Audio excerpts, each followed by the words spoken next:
បាទនេះគឺជាប្រទាលល្មៀតសបងប្អូនមួយចំនួនក៏បានស្គាល់វីដេអូមុនក៏ខ្ញុំបានបង្ហាញអំពីប្រទាលល្មៀតខ្មៅហើយតែថ្ងៃនេះក៏មកបង្ហាញប្រទាលល្មៀតសវិញម្ដងបាទអំពីអត្ថប្រយោជន៍អំពីប្រទាលនេះបាទប្រទាលល្មៀតសនេះចាត់ទុកថាជាប្រទាលមុនស្នេហ៍មហានិយមគឺខាងការជួញដូរខាងរកស៊ីទិញចូលលក់ចេញបាទវាពូកែស័ក្តិសិទ្ធិគឺប្រទាលនេះនៅពេលដែលវាគ្រប់អាយុវានឹងមានភាពទាក់ទាញពពួកអមនុស្សអញ្ចឹងបើយើងថែរក្សាឲ្យបានល្អនឹងជួយជំរុងចម្រើននិងភាពទាក់ទាញយ៉ាងខ្លាំងចំពោះអតិថិជនជាពិសេសផងដែរ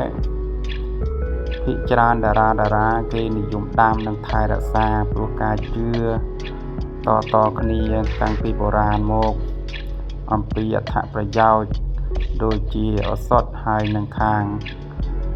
អបិយជំនឿមុនស្នេហ៍មហានិយមនេះបាទអញ្ចឹងគេមានការដុតធូបរាល់ថ្ងៃសិលឬក៏ថែរក្សាឲ្យបានខ្ជាប់ខ្ជួនដើម្បីភាពទាក់ទាញភាពល្បាញល្បីជាដើមប្រទាលនេះផងដែរភាគច្រើនគ្រូមុនអាគមគ្រូដែលចេះមុនជាផ្សេងក៏និយមដាំដើម្បីធ្វើជាក្រមួនខាងមុនស្នេហ៍ឬក៏ធ្វើការពីអំពើអំព័ន្ធផ្សេងតាមមុខវិជ្ជាច្នៃប្រឌិតនិងការជឿបាទប្រទាលនេះនៅពេលដែលគ្រប់អាយុរបស់វាគឺមានទេវតាដែលថែរក្សាបាទវាមានមុនស្នេហ៍ខ្លាំងបាទអញ្ចឹងក៏វិធីដាំងាយស្រួលទេហើយការដាំគឺយើងកុំដាំនៅក្រោមជណ្ដើរឬក៏ស្នួរឬក៏កន្លែងដែលទីទាបធ្វើឲ្យសត្វអាចនួមដាក់ឬក៏